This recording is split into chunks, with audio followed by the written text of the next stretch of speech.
이 세상을 살아가려면 신용이 좋아야 합니다.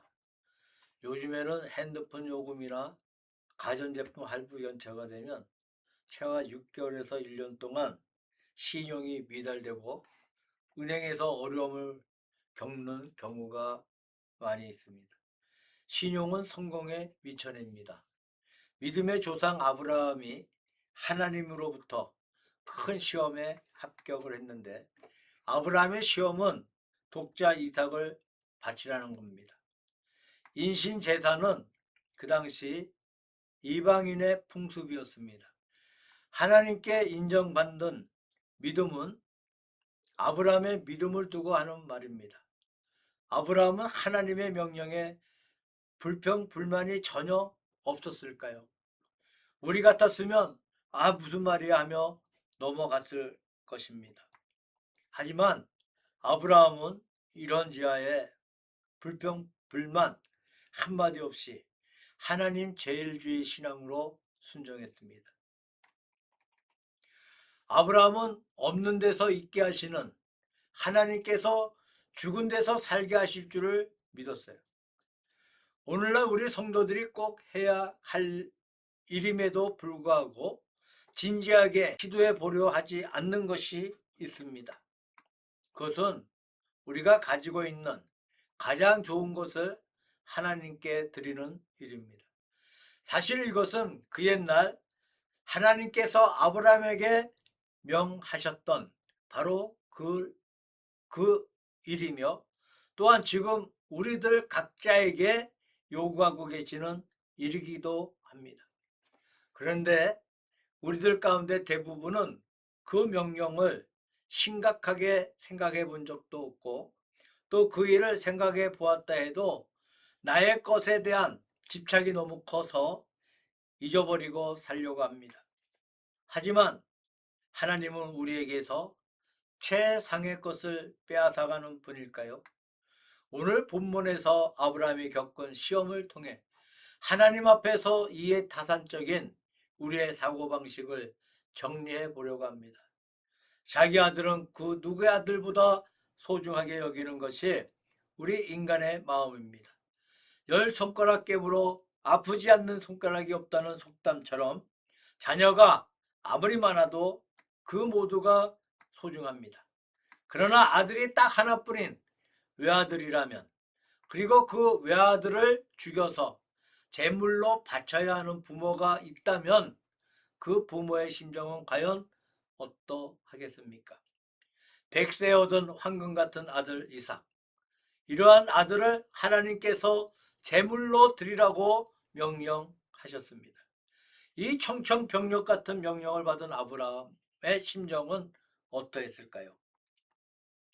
25년을 기다리게 하시고 겨우 주신 언약의 아들을 이제 와서 다시 제물로 바치라니 참으로 기가 막힌 명령이었습니다. 아브라함은 밤을 지새우며 고민을 했을 겁니다. 과연 이 무서운 시험 앞에 그는 어떠한 모습을 보여주었을까요?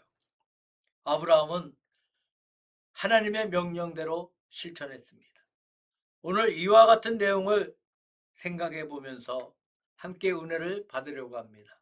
첫째로 하나님의 요구에 응답해야 하는 아브라함은 개인적으로 엄청난 희생을 치러야 함에도 불구하고 주저함 없이 하나님께 드리기로 결정을 합니다. 아브라함은 하나밖에 없는 아들을 바침으로 정상적인 가정 생활이 파괴될지도 모르는 위험을 감수해야 했습니다. 아브라함은 하나님의 명령을 받고 주저하지 않았으며 피할 구실을 붙이지도 않았습니다. 그는 다음날 아침 일찍 일어나서 하나님이 정해주신 모리아산을 아들 이삭과 함께 올라갑니다. 우리 하나님이 무엇이 없어서 우리에게 요구하시는 것이 아닙니다. 우리 마음의 믿음을 알기 위해서입니다.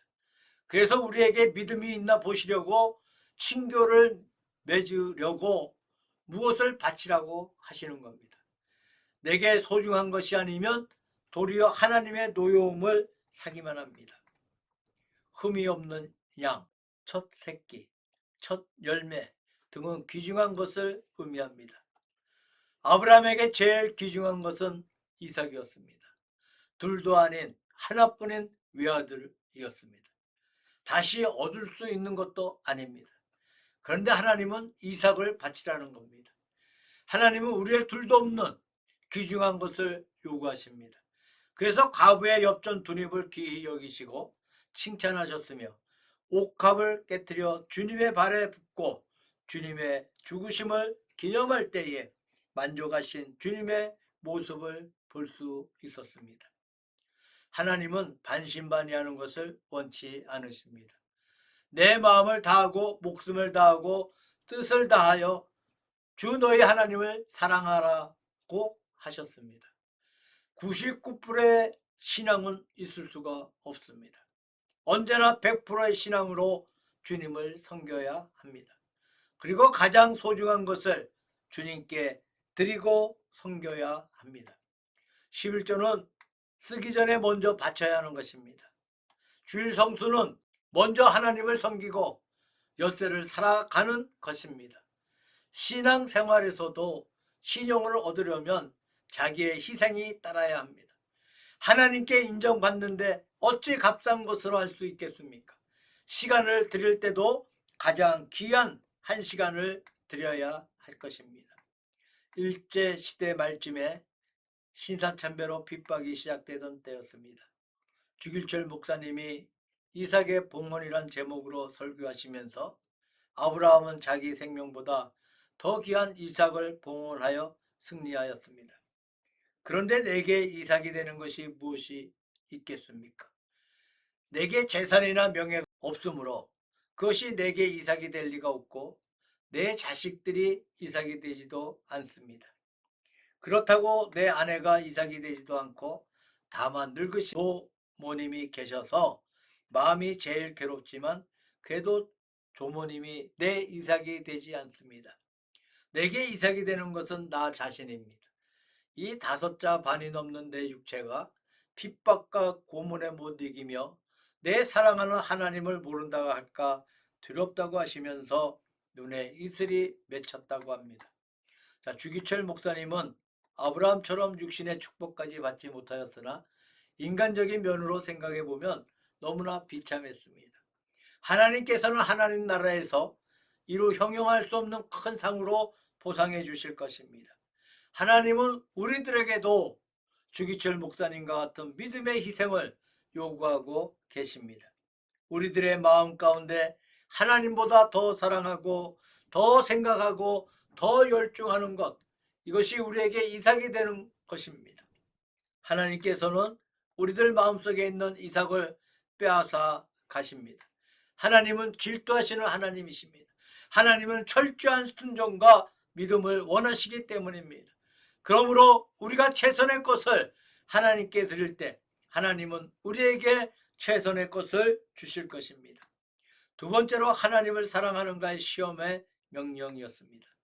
하나님은 아브라함이 하나님을 사랑하는 것을 알고 계십니다. 그러나 아브라함이 자기 독자 아들보다 더 사랑하시나 시험하신 것입니다. 하나님은 우리들에게 요구하시는 것이 있습니다. 하나님은 우리들에게 요한의 아들 시몬아 내가 나를 사랑하느냐 질문하신 것처럼 우리들에게도 나를 사랑하느냐고 물으십니다. 배와 그물을 가리키며 옆에 있는 동료들을 가리키며 이것들보다 이 사람들보다 나를 더 사랑하느냐 물으셨습니다. 예수님은 제자들에게 친히 말씀하시기를 아비나 어미를 나보다 더 사랑하는 자는 내게 합당치 아니하고 아들이나 딸을 나보다 더 사랑하는 자도 내게 합당치 아니하다고 마태복음 10장 37절에 말씀하셨습니다. 누가복음 14장 26절에는 물은 내게 오는 자는 자기 부모와 처자와 형제와 자매와 및 자기 목숨까지 미워하지 아니하면 능히 나의 제자가 되지 못하리라고 말씀하셨습니다. 모리아산에 오르도록 요구하시는 하나님의 사랑은 사랑을 위해 사랑을 버리는 것입니다. 에로스 사랑과 아가페 사랑의 대결에서 아가페 사랑이 이길 수 있나 묻는 시험입니다. 아브라함은 이 시험장에서 아가페 사랑의 에로스 사랑을 이긴 것입니다. 로마서 8장 35절 말씀에 누가 우리를 그리스도의 사랑에서 끊으리요? 환난이나 공고나 핍박이나 기근이나 적신이나 위험이나 칼이랴. 그러나 이 모든 일에 우리를 사랑하시는 이로 말미암아 우리가 넉넉히 이기느니라. 내가 확신하나니 사망이나 생명이나 천사들이나 권세들이나 현재일이나 장래일이나 능력이나 죽음이나 기품이나 다른 아무 피조물이라도 우리를 우리 주 그리스도 예수 안에 있는 하나님의 사랑에서 끊을 수 없으리라 라는 말씀을 기억하면서 아브라함과 같은 신앙으로 살아가야 하겠습니다. 아브라함은 아들보다도 하나님을 향한 사랑이 사랑하는 독자 이삭을 데리고 모리아산을 오르게 하였습니다. 하나님은 종종 우리의 마음을 시험하십니다. 아브라함은 하나님을 아들보다 더 사랑하였기에 그의 아들 이삭도 하나님을 사랑하게 되었고 영광스러운 부자의 관계가 이루어진 것입니다. 즉 자식 사랑의 근본을 알고 있던 아브라함이었기 때문에 하나님의 명령에 즉시 순종하여서 그의 명령대로 실천하려고 했던 것입니다. 세 번째로 아브라함의 믿음을 시험하신 것입니다. 모리아산은 아브라함의 믿음의 절정이었습니다. 우리가 하나님을 믿는 믿음은 평소에 잘 모릅니다. 이런 시련 속에서 참 믿음을 알 수가 있습니다. 3일 길을 걷던 아브라함이 사환에게 이르기를 여기서 기다려라. 내가 아이와 함께 저기 가서 경배하고 너에게 돌아오리라고 말합니다. 자기 아들을 요구한 하나님에게 조금도 원망함이나 초조함이 없이 찬송과 영광으로 예배 드렸으며 그가 죽더라도 다시 살아 돌아올 것을 확신하고 있었습니다. 사도 바울은 로마서 4장에서 아브라함의 신앙을 이렇게 말하고 있습니다.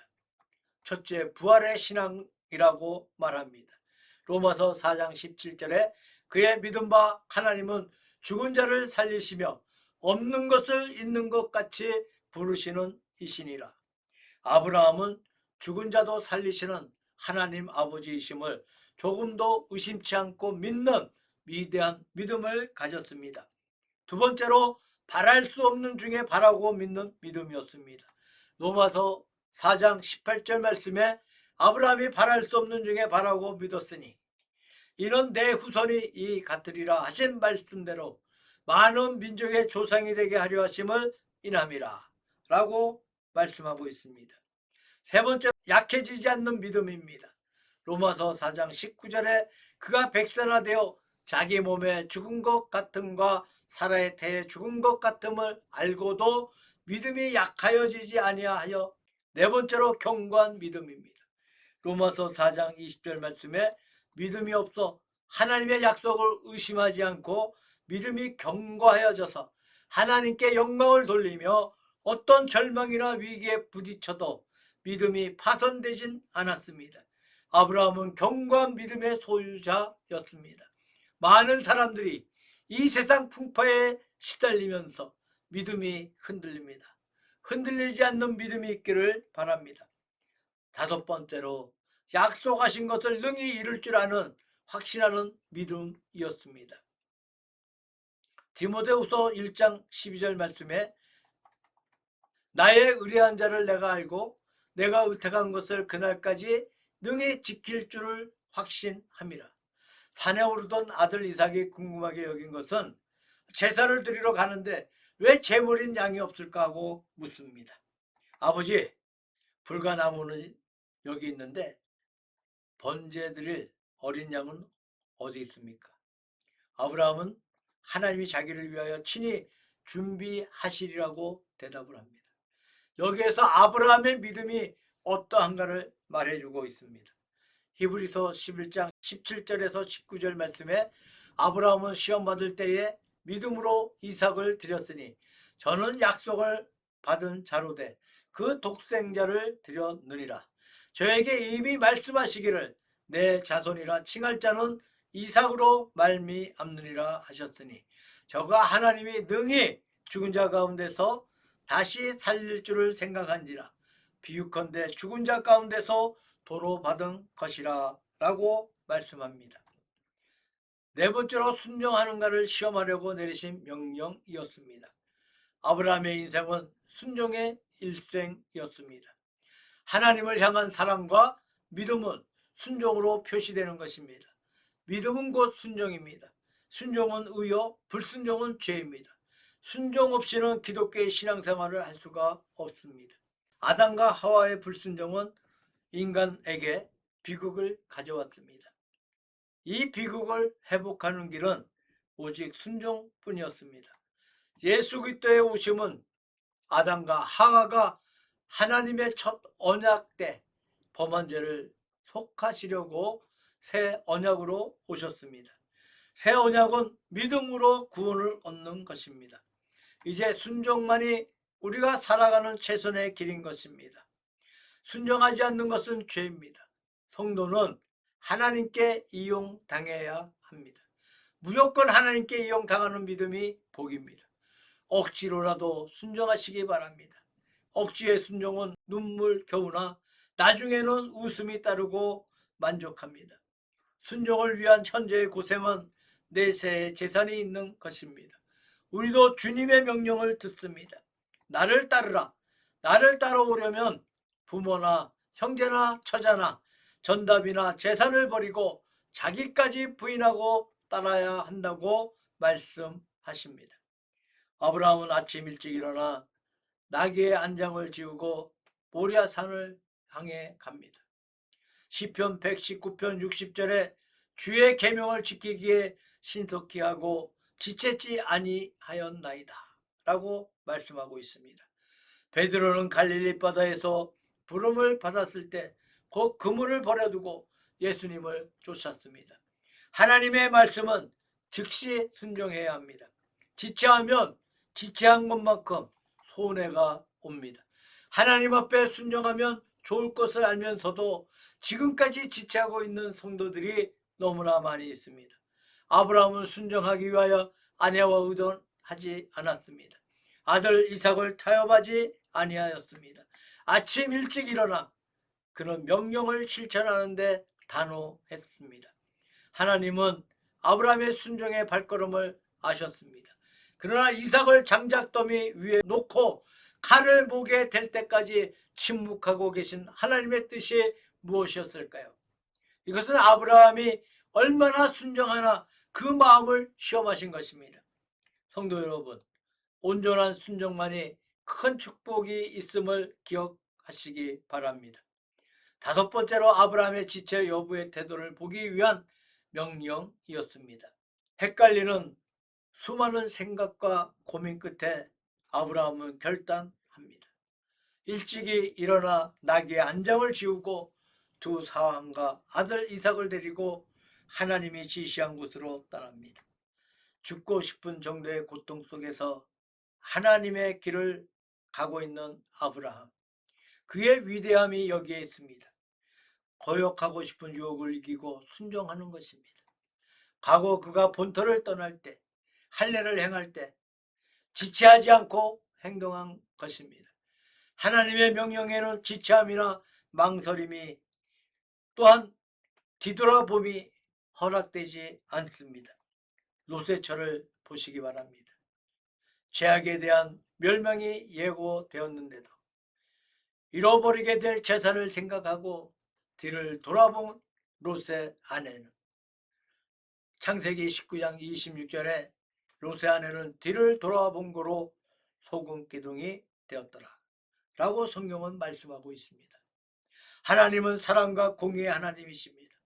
롯 자신도 하나님의 공의의 심판이 얼마나 무서운가를 깨달았을 것입니다. 롯 자신은 구원을 받았으나 그가 살았던 성읍이 그 안에 거하던 모든 거민과 더불어 무서운 화염 속에 파멸하는 것을 보았습니다. 그러나 그것뿐이겠습니까? 그가 함께 성읍을 빠져나온 그의 가족 중에서 그의 아내가 죽었습니다. 롯은 얼마나 슬퍼하였을까요? 그의 아내는 그의 도주의 동반자는 되었으나 구원의 동반자는 되지 못했습니다. 그의 아내는 가족과 함께 기쁨을 나누는 대신에 소돔을 향한 소금 기둥으로 불순종의 위험에 대한 두려운 기념비가 되어 버리고 말았습니다. 노세처는 세상에 미련이 있었습니다. 그는 하나님의 존재도 알았고 하나님의 심판의 경고도 들었습니다. 그는 구원의 희소식도 들었습니다. 그는 멸망의 도성 소돔의 피난까지 나섰습니다. 그러나 불행하게도 뒤를 돌아본 거로 소금 기둥이 되고 말았습니다. 참으로 그런 피동적인 신자의 표본입니다. 물질 중심의 성도의 표본입니다. 두 주인을 섬기는 자의 표본입니다. 결단이 없는 자의 표본입니다. 구원의 가치를 등한히 여기는 자의 표본이었습니다. 하나님의 말씀의 권위를 경히 여기는 자의 표본이었습니다. 그래서 불행하게도 몸만 나오고 마음은 소돔에서 나오지 못한 자였습니다. 그는 슬피 울고 이를 갈 자입니다. 불신앙의 신자입니다. 선을 알고도 행하지 않는 신자였습니다. 불행히도 그는 신망해가 조화되지 못한 사람이었습니다. 창세기 19장 23절에 롯이 소알에 들어갈 때 해가 돋았더라.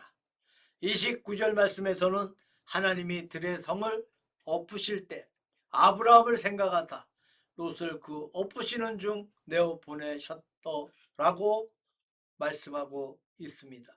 즉 그는 구원 얻은 자입니다. 그러나 천사의 말에 즉시 실천하지 아니하고 머뭇하다가 망하고 말았습니다. 성도 여러분, 우리들에게도 지금 축복을 받을 기회가 있는데 머뭇한 적이 있지는 않았는가? 우리들의 신앙의 상태를 살펴보아야 할 것입니다. 여섯 번째로 여호와 이레의 체험을 하기 위한 것이었습니다. 아브라함의 아들 이삭 대신에 하나님께서는 수양을 준비하셨어요. 번제물로 쓰게 하셨습니다. 악한 죄로 인한 인간의 운명은 참혹한 멸망뿐입니다. 모든 인간과 피조물이 고통에 찬 신음을 하고 있을 때, 그러나 여호와 이레의 하나님은 당신의 독생자 예수 그리스도를 어린 양으로 준비해 주셨습니다. 그로 말미암아 모든 인간은 구원을 얻게 되었습니다. 12절 말씀에 사자가 가라사대 그 아이에게 내 손을 대지 말라. 아무 일도 그에게 하지 말라. 아브라함을 시험하신 하나님은 아브라함이 사랑하는 독자를 결박하고 칼로 찌르려고 하는 최후 순간까지 기다리셨다가 급히 아브라함을 부르시면서 내 아이에게 내 손을 대지 말라고 하십니다. 하나님은 매우 정확하셨습니다. 아브라함은 믿음으로 이삭을 하나님께 바쳤고 하나님은 받으신 것입니다.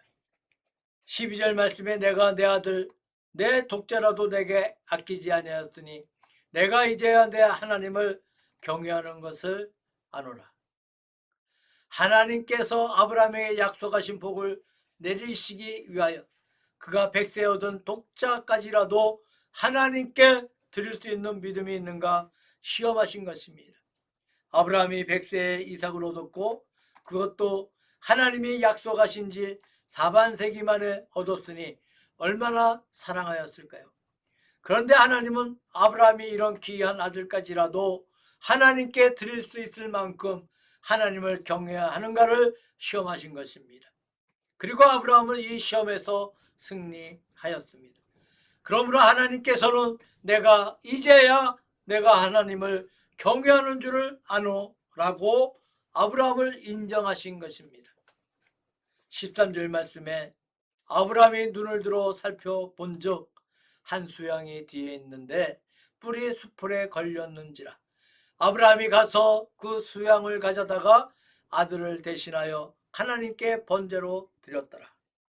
아브라함이 하나님의 예비해 놓으신 수양을 가져다가 번제를 드리는 것은 아브라함이 얼마 전에 한 말이 이루어진 것입니다. 지극히 어려운 명령까지도 하나님께 온전히 순종하였던 아브라함을 하나님은 큰 위로와 즐거움으로 채워주셨습니다. 14절 말씀에 아브라함이 그 땅 이름을 여호와 이레라 하였으므로 오늘까지 사람들이 이르기를 여호와의 산에서 준비되리라 하더라. 자, 아브라함이 감격스러운 마음에서 그곳 이름을 여호와 이레라고 부른 것인데 여호와께서 예비하신다는 의미입니다. 하나님은 아브라함이 독자를 번제물로 드리는 행위를 지켜보고 계시다가 아브라함의 행동을 멈추게 하시고 하나님이 예비하신 양을 대신 번제로 드리게 하셨습니다. 우리도 어려운 시험을 당할 때 아브라함처럼 하나님께 온전히 순종함으로 승리합시다.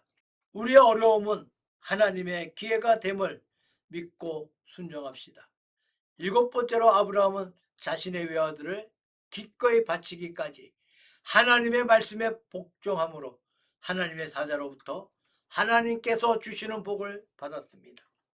17절 말씀에 내가 내게 큰 복을 주고 하나님은 전에도 아브라함에게 축복하셨는데 그러나 아브라함이 시험을 이긴 후에 그에게 그 축복을 재확인해 주셨습니다. 하나님께서 우리에게 귀한 축복을 약속하셨지만 우리가 하나님께 불순종하여 하나님께 인정받지 못한다면 그 축복을 받을 수가 없는 것입니다. 그러므로 우리가 하나님께 순종함으로써 하나님께 복을 받을 수 있는 것입니다. 17절 말씀에 내 씨로 크게 창대케 하여 하늘의 별과 같고 바다의 모래와 같게 하리니 하나님은 전에 아브라함에게 내가 너로 큰 민족을 이루고 내게 복을 주어 내 이름을 창대케 하리니 너는 복이 될지라. 창세기 12장 2절에 말씀하셨는데 여기서는 내 씨로 창대케 하여 라고 하셨습니다. 약속의 씨에 대해서 그토록 분명하게 언급하신 것은 이삭을 제물로 드린 후로 그때에 적합한 말씀입니다. 여기에서 약속의 씨에 대해서 분명하게 부각시키고 그의 씨가 크게 번성할 것을 말씀하시면서 하늘의 별과 바다의 모래로 이중적으로 비유되고 있습니다. 그것은 그의 육신적 후손뿐만 아니라 예수 그리스도로 말미암아 무수하게 될 영적인 후손을 의미하고 있습니다. 17절 말씀에 내 씨가 내 대적의 문을 얻으리라. 이 말씀은 아브라함의 육신의 자손들이 원수들을 점령할 것을 말씀하실 뿐만 아니라 그의 영적 자손인 기독교인들의 복음적 승리를 말씀하고 있습니다. 기독교는 이제 세계를 정복하고 있으므로 대적의 문을 얻은 것이 된 것입니다.